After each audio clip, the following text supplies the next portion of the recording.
Hello students, good morning. Today I am going to start a new chapter, that is the circulatory system. In this chapter we will study about the pumping organ of the body, which is heart. And in this chapter before moving to the description about heart, we will study about the basics of the transport system. Basics of the transport system is what is the requirement for the transportation system inside the body. Second thing is, what are the fluids that are transported by these transportation system, what are the vessels involved in this process, and the organ, we all know the organism is the pumping organ or the heart. So today's topics are need for transport inside the body.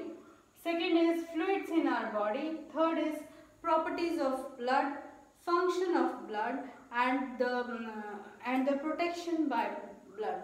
So blood, since it is the main component which is used for the transportation of various substances inside the body, and before this, first thing is what is the requirement for this transportation system, and we'll study about the need for that. So the first thing is need for transport system.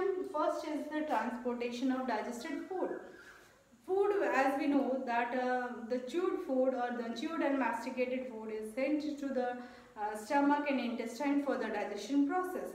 After digestion, the food, digested food has to be assimilated by the cells. Assimilated foods is not only utilized by the cells surrounding the digestive system, but also it has to be transported to various cells or to different cells of the body. And for this transportation process, there is a requirement for transportation system, a requirement for a fluid to be in which these nutrients in the dissolved form has to be transported. So this for the transportation of digested food from stomach and intestine to different parts of the body. Second thing is in respiratory system. The air that we take in, that is inhaling and exhaling process, involves taking in of oxygen and releasing. We are taking in air, but from air oxygen is taken in by the blood of our body, and oxygen is transported to the lungs. From the lungs it is transported to various cells, and from various cells the CO2 is released as a waste product, and that CO2 is pumped to the lungs, and from the lungs it is exhaled. It is sent to the respiratory parts, or that is the trachea and nostril, again to be exhaled out. So that complete process of respiration, that is exchange of gases, diffusion of gases into the blood is just for the transportation of oxygen to various part, and releasing out of or expelling out of carbon dioxide from various parts to the outside.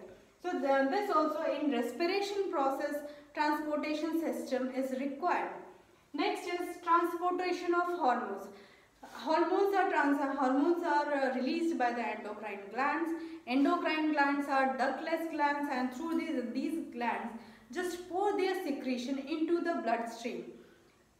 Pouring the secretion into the bloodstream, it means that the blood which gets circulated throughout the body, through that blood, these hormones are also transported, or these hormones are also circulated, but they'll act on the target organs only, because they are target oriented, or they act on the specialized organs only. So but they are transported, or they are circulated through the blood to all parts and act on the target organ. Here also for the transportation of hormones, blood is required, or the transportation system is required. Next is the transportation of unwanted or waste materials. Transportation of unwanted or waste materials is that in our body various substances are released out as waste product, like urea. Urea has to be removed as soon as possible from the body, because accumulation of urea may result in toxicity. So for that, to remove the toxic substances, undigested food, excess of salt, all these are transported and these are excreted out through the kidney. Excess of salt and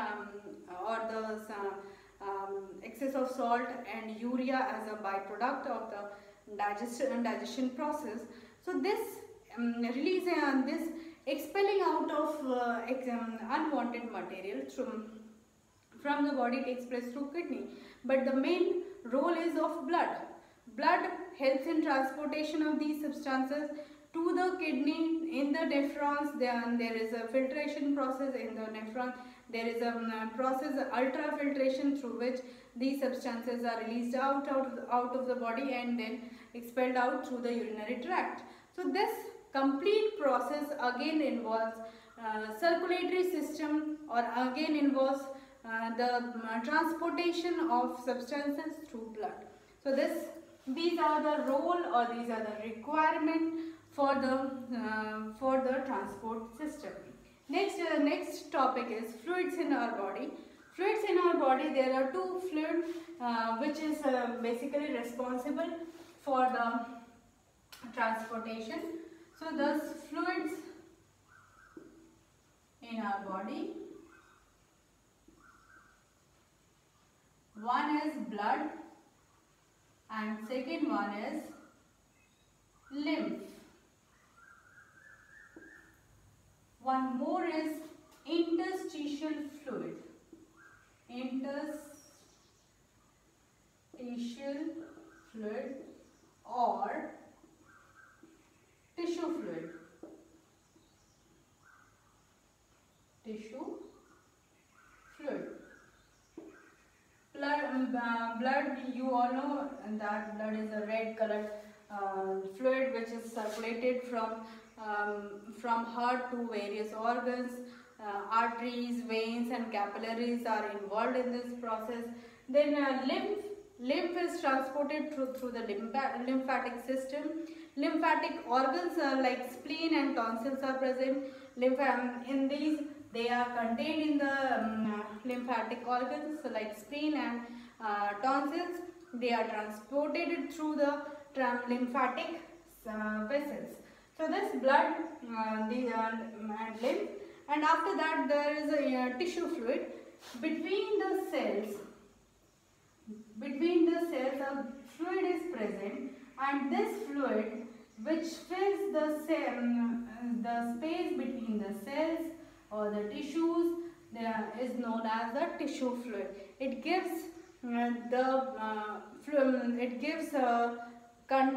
this movement, motion to the substances from one cell to another, and the movement process is from the capillaries or veins to from veins to the capillaries, or through that then it is carried over by the tissue fluids.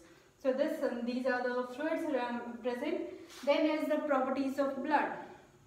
Blood in our books or in the diagrammatic representation, the blood which is the oxygenated blood is shown by red, or the blood in the arteries. Blood in the arteries is shown by the red color.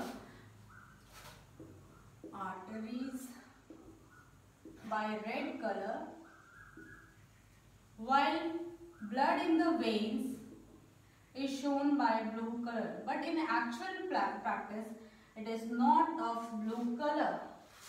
This is only diagrammatic representation, just to make a distinction between the oxygenated and deoxygenated blood.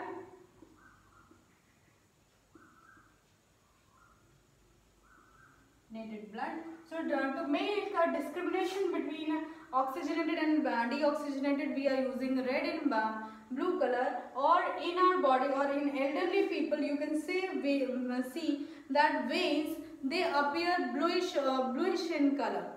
So because of thin muscular walls. So that bluish color is not because of the blue blood.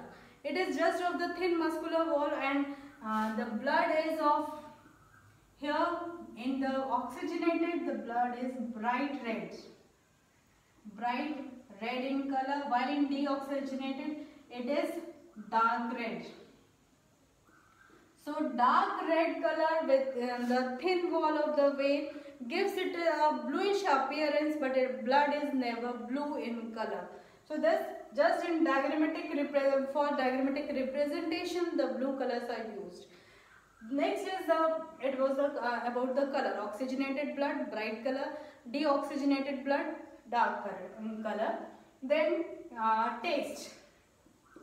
We all have tasted blood after a cut. Just we used to lick that area or suck that area. That taste of blood is saltish. So saltish taste. pH of blood is 7.3 to 7.45. That is slightly alkaline in nature. So slightly alkaline. This is the pH, saltish appearance and the color. Then what are the cellular elements present in the blood? Cellular elements are RBC, that is the red blood corpuscles, WBCs, then platelets,